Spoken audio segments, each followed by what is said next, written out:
Let me see here. So today we are going to be continuing our mayhem series on Delta 8. Delta 8. Delta 8, the molecule, The myth. the legend. Doom, doom, doom. So this should be pretty good. Hey, guess what, guys? I got a little bit of. And this is cool, by the way. You guys are loving this, and we're getting so many questions and so much good input. Thank you. Thank you. Oh, hey, thank look you. at this. So back in the day when Dr. Johnny T went into the lab the first time, this is my very first batch of Delta 8. See, look at that, it's 160 degrees there. And see, isn't that beautiful? Wow, look at that. And I was like, oh, look at that. Oh, no, I ruined it. It's like, what the heck? 82, we're trying to figure out why the things are turning different colors and everything. Okay. Guys, when you go into the lab and you try to make Delta 8, it's going to be the same thing. You guys are going to have, make up like 5 or 6 batches. You're going to try to understand, why things are happening the way they are.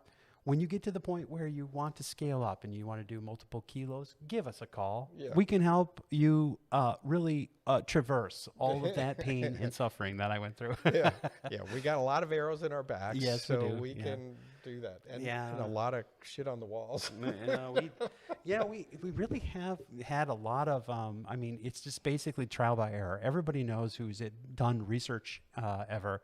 It's just basically the way to lose money the fastest. Okay.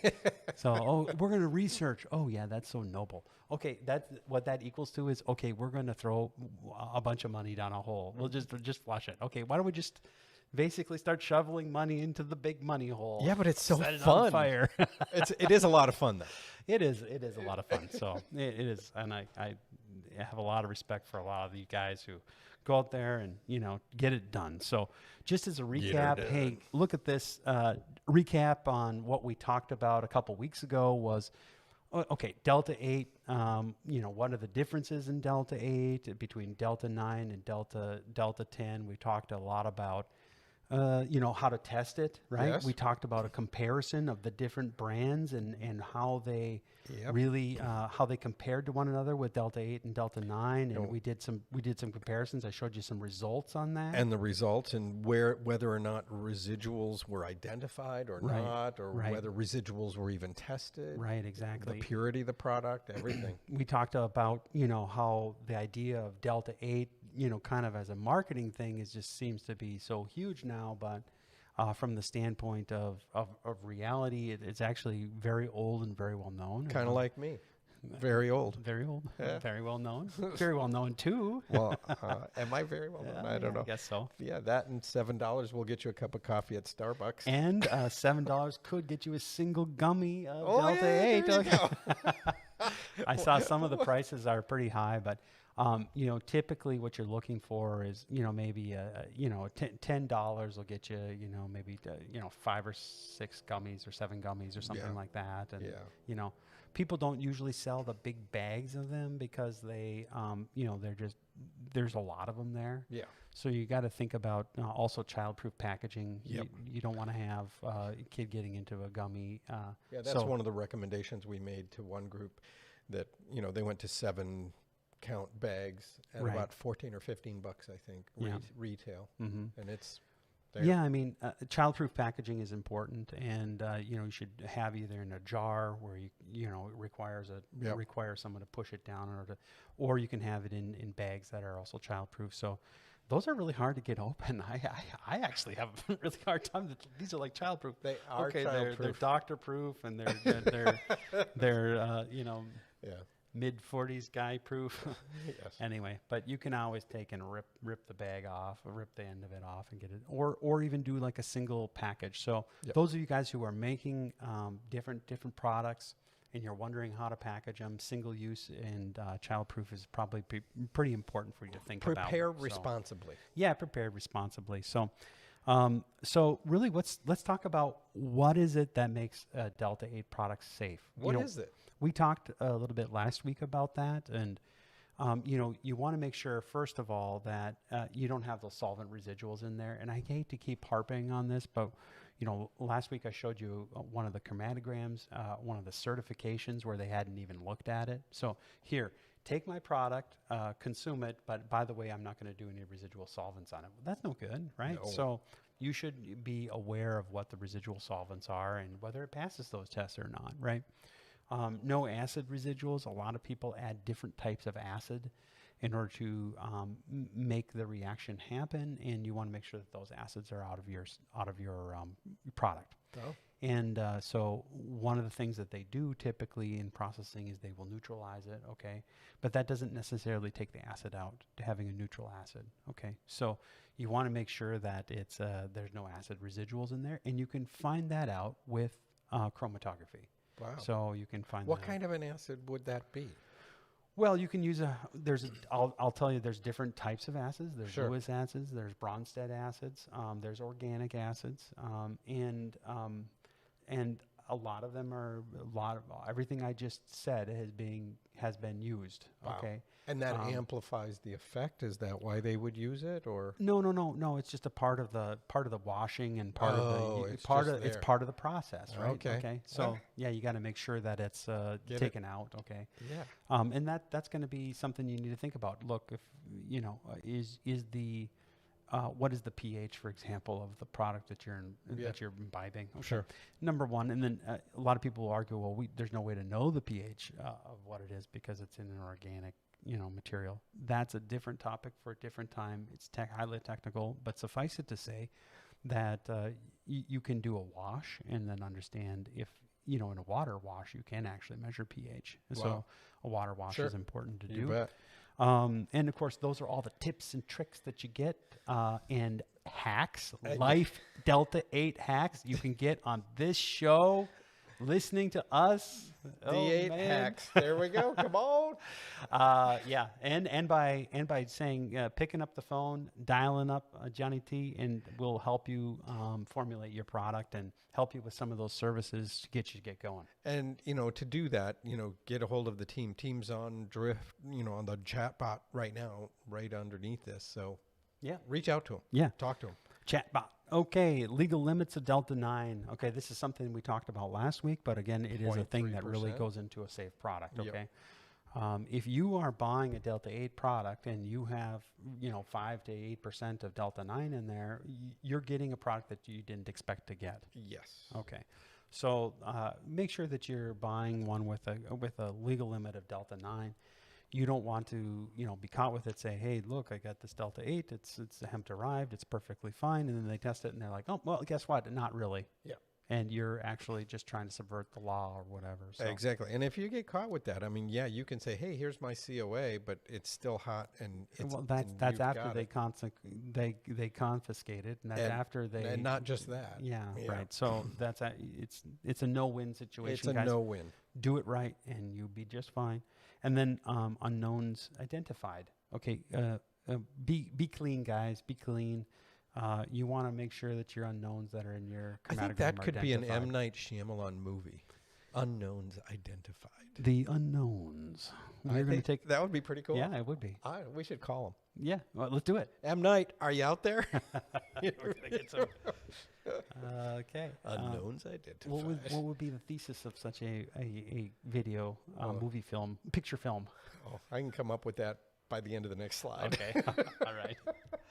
If I don't listen to you. So what? Well, you have been accused of what's not new? Listening to me.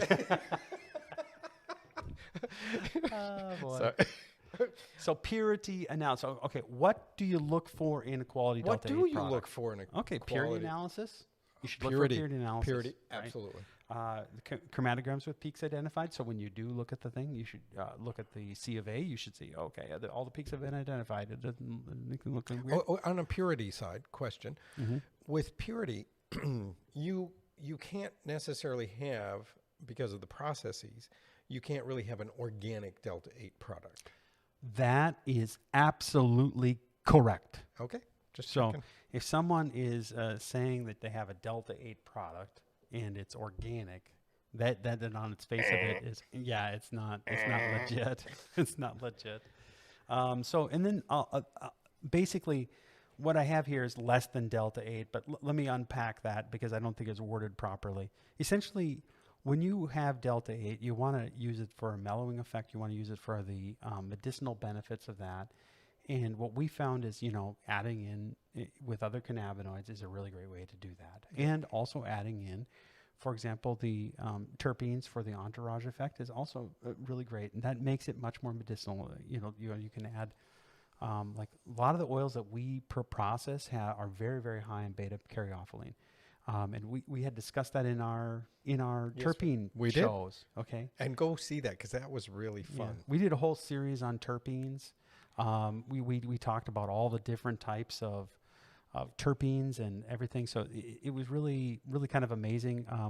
But we also looked at some of the chromatograms and also some of the C of A's that came from from some of the different places. Yeah, and there's a lot of caryophyllene in there, so pretty interesting. Beta caryophyllene. Beta caryophyllene. What's really important is that when you're looking for quality Delta 8 product, I think in my view, this is a lot of perception, but if you have like a pure Delta 8 product or a very high potency Delta 8 product, it doesn't taste very good, and it's got you were using the word caustic, but it doesn't hit the throat very well, and it's not good. So look, guys, if you want to have a good experience, you got to get into your formulations, get into your craft, love your craft, come up with the right flavor, aroma profile that has the right mellowing effect without having to, overwhelm. And the right purity. And the right purity, right? So what to look for in a quality 8 Delta 8 product? I would say a formulated product is the number one key item there. Absolutely. With high purity and, a chromatogram and a C of A with very good peaks defined. A lot of people also ask, why and what dosage should I take? Okay. Yes. Because, typically if you have a THC dosage, it's 10 milligrams per dose, for, 150 pound person. Okay. What if you're a 100-pound person and you take that dose? Well, it's just, you probably are going to get buzzed quicker, okay, because it's a higher dosage for you. And usually when a pharmacist or a doctor talks about this, they talk about the milligrams per kilogram of body weight. So typically... mg per kg. Yeah, they say mg per kg. Mg per kg. Mg per kg. But there's no I, so it's kg is kg, but it's not kg. How do you pronounce that? So mg per kg. That's mg per kg. Yeah. So what you can see here, I have depends on the weight. Typically, a low dose is 0.1 milligrams per kilogram, and a medium dose is 0.2, and a high dose is 0.3. So dosage for edibles, if you do some calculations, 10 to 20 milligrams is really what you're looking for. And your vapes, you really can't really look at your dosage for vapes because you really can't measure the dosage of a puff. True. So that's a really tough thing. I have very big lungs. So, okay, lungs of a football player? I don't know. Do football players have big lungs? I think they do. Do they? Well, yeah, I think they do. They got. I think they have a. They're big guys. Well, they're big guys. Plus, they're super in shape, right? So they they're moving lots of air. So they are moving lots of air. Yeah, So, I mean, if you can't have like, for you runners out there, I know that. Okay, so when you start to run, right? Yeah. Yeah. You maybe you feel like you're always trying to suck in for air, but then when you condition your lungs, right, you're not having a problem with that. So no issue. You're definitely the same thing with the vape. Okay, so the question is, how do you dose a vape? How do we get off on that?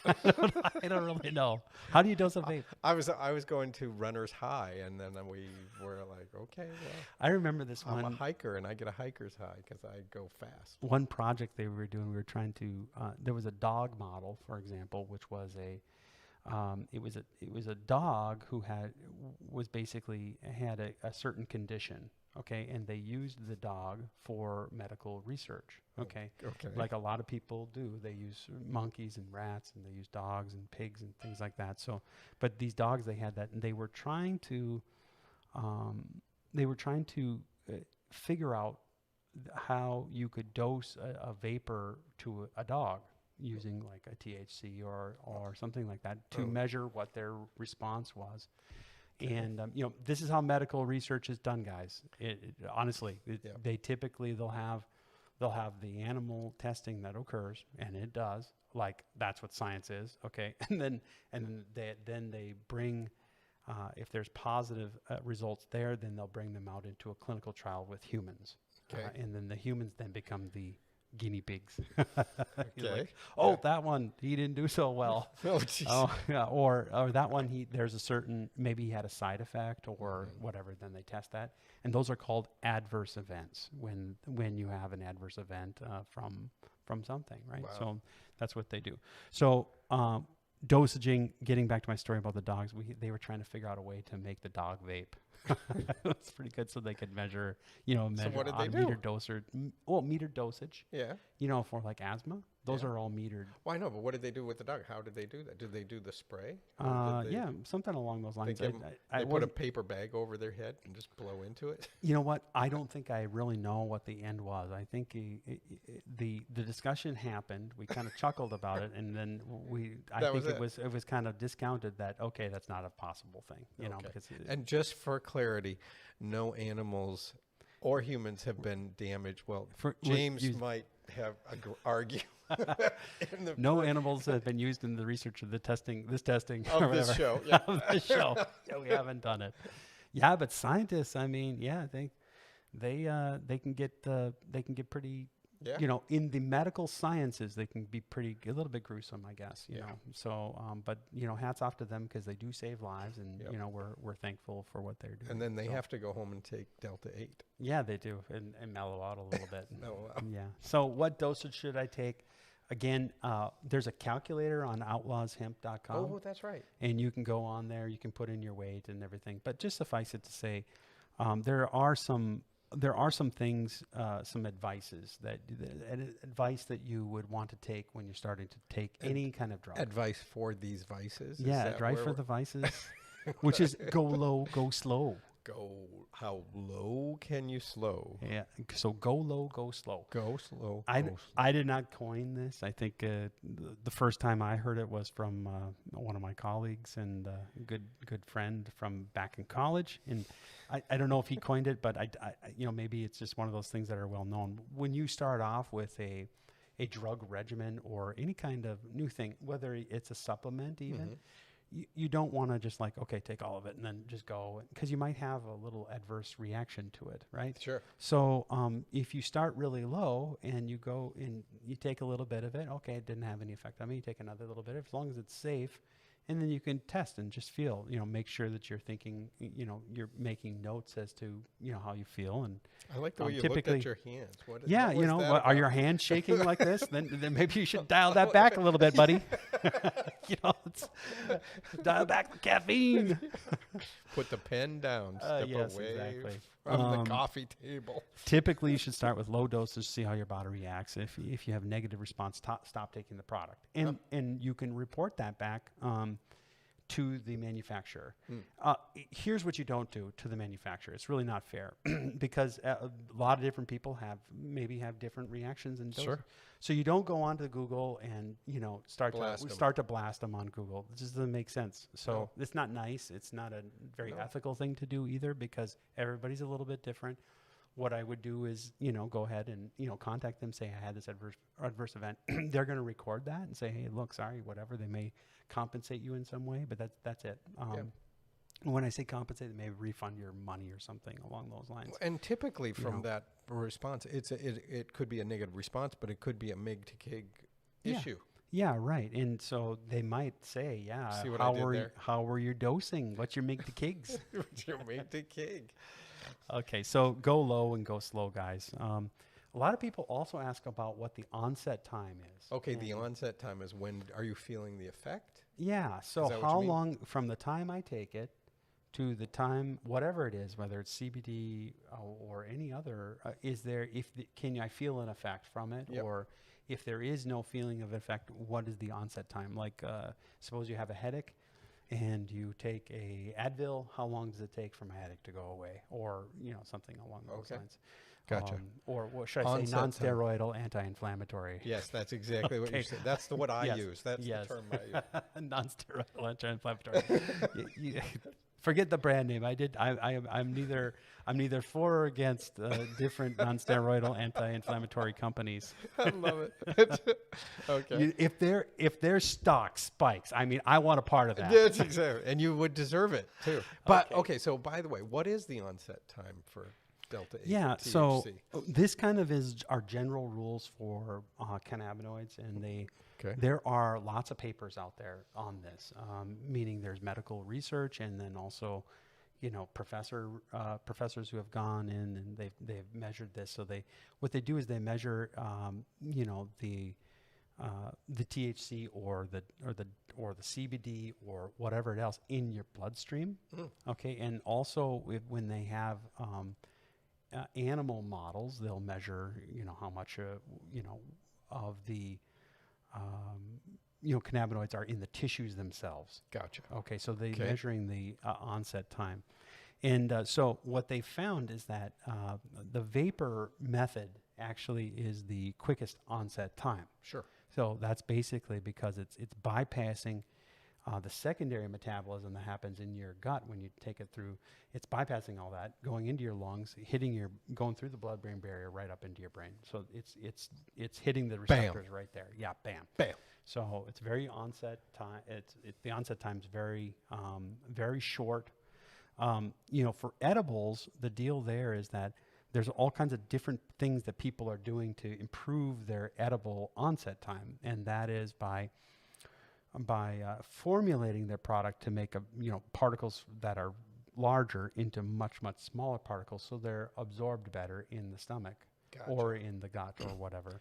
So so in that case, the onset time, however, can range from tens of minutes to 40, 50 minutes, in fact. And some of the negative consequences of onset time, you've seen some negative things happen. Like someone will take a gummy and then they won't feel anything, and take another gummy, they won't feel anything, you take another gummy, won't feel anything, and then by the time it hits them, they're paranoid and melted into the sofa. Melted into the sofa or whatever. Yeah. So those are some of the things that you really got to watch out for, because it does take time, just like any other medicine when you're taking it into your stomach. Okay. And tinctures are typically taken sublingually, which means underneath your tongue. Okay. And what happens there is you typically will take your tincture dropper and you'll put it underneath your tongue, and it's formulated in such a way as to absorb through the skin underneath your tongue and enter your bloodstream. So typically it takes a shorter time than if it's in the gut. So when it goes into the gut with the edibles, which I didn't mention before, it typically is metabolized through your liver. And so that's a little bit different type of metabolism than hitting your brain, directly like within a vapor. So it's not going through that secondary metabolism. So tinctures are basically, I don't think that they're metabolized in the liver, although some of you guys may be able to help me on that. I think that just going directly into the brain sublingual, into your bloodstream sublingually. So, but the absorption is horrible. I mean, most of it is gone away. Mm-hmm. So that's why a lot of people are starting to use, more high potency tinctures. Yes. They'll use like 5,000 milligrams with some tinctures. Yeah, we're seeing a lot of 2, 3, 5,000 tinctures coming out. 250s and 500s are pretty much gone away. Yeah. And then 1,000 milligrams are still out there. But people take that. Right. But and then there's ones you buy on Amazon that are 300,000 milligrams. That's hemp oil. Yeah, that's hemp oil, guys. Just so you guys know that. You can go look up. You type in hemp into Amazon. 400,000 milligrams. 400,000. We're not talking about CBD there. No, they're talking about like total weight of the bottle. Okay, it's kind of dumb the way that those are marketed that way. Yeah. It's not. It has nothing to do with what you're dosing or ingesting. Exactly. Question. So if an edible, if you chew it longer, does that automatically become more of a I don't think so. No, I don't think so. I mean, it would, because it spends enough time in your gut to emulsify in your gut, so I wouldn't say it would. One thing that is interesting, but I'm thinking about onset time because because you mean just chewing your food, maybe put it in a blender, 34 times. A smoothie. Yeah, 35 times. Well, if you made a smoothie with like a high pressure homogenizer, maybe it would reduce the particle size to very small, and then you'd have better absorption in your stomach. Okay. How many of you have a high pressure homogenization system in your kitchen? If you don't, just call us. We'll set you up. We have them, but I don't have one in my kitchen. In your kitchen. Oh, we should make one of those for the kitchen appliance. I've done weirder things. I mean, yes, he has. Okay. I do have a separatory. Who in our audience has a separatory funnel in their kitchen? I'm kind of curious. Besides me, I have a big separatory funnel. A big, giant separatory funnel. Yeah, that would be a very important aspect. If you have any kind of oil, water, you need to separate them. You use a separatory funnel for that. So that's what I have in my kitchen. It should be used if you're doing, infusions of any kind. You should have a separatory funnel. Okay. For those of you who are chefs and stuff, you don't have a separatory funnel, I highly recommend you get one immediately. Do we sell that on the extraktLAB shop? We will. Dr. Johnny T's separatory funnel for kitchen use only. It's got the big old logo on it. Yeah. So, okay, guys. So go low, go slow. What's the onset time? Keep in mind there is an onset time. Okay. Yeah. Also, keep in mind the smaller frame you are, the smaller person you are. You want to just think about metering the dosage. If your typical person is taking like 1 or 2 gummies and they're feeling an effect, you might try out a half a gummy first, and then that would be actual, not perceived weight. Right. Actual, not perceived weight. Right, exactly. And then make sure you don't make the mistake of just using pounds instead of kilograms. 2.2 is the conversion. So just make sure that you convert your weight over to kilograms. Use the calculators, and it's all set. Yeah, Google has that. Just type in. Just type it in. Say, hey, or ask Siri. Ask Siri. Yeah. Okay, so and then what to look for in a quality product. We have covered a lot of ground on Delta 8. Oh my gosh, yes. And we've had a good time with it. So. Hope you've appreciated this series on Delta 8. I have learned a lot, and I work in this every day, so this is helpful. If you need anything, call us. Let us know what we can do to help you with your formulations. We've got labs available. We can come up and help you with the formulations. We can come up and you try the product. Again, outlawshemp.com, with outlaws with a Z at the end, hemp.com, if you want to try that. And that calculator is there on their site also, on the dosage. So check that out. See what's there. Would love to hear additional questions, or what else would you like to know about D8, D9, D10, anything. Hit our team up. They're ready, answering your questions right now. I would like to say we did a series, like a little mini lab day series on the Delta 8 several months ago, where we actually synthesized something right in front of you. We did it, and then we also talked about what it would take to really scale up manufacturing on that. Yes, we should probably revisit that again with our new solution. Yeah, and see. That was a yes. We should do that. Okay. We should do that one because just first of all, it's a refresher. Yes. Second of all, we've kind of changed up the way we're doing it from when we actually did that work. Yes. And so we know a lot more than we did. So yeah. Lab days, you guys like our lab days, so it sounds like that's coming up soon. Thank you for being here. Appreciate it. Let us know what you think and keep asking those questions. We really appreciate it. Thank you. All right. Take care. Thank you.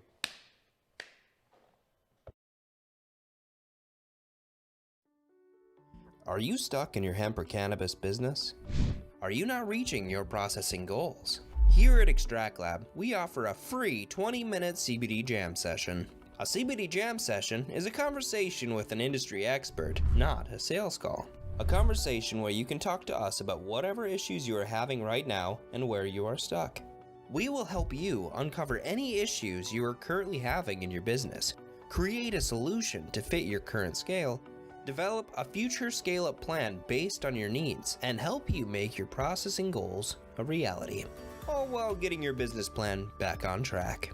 Schedule your free 20-minute CBD jam session at 1-651-600-0000 0036. Again, that number is 1-651-600-0036.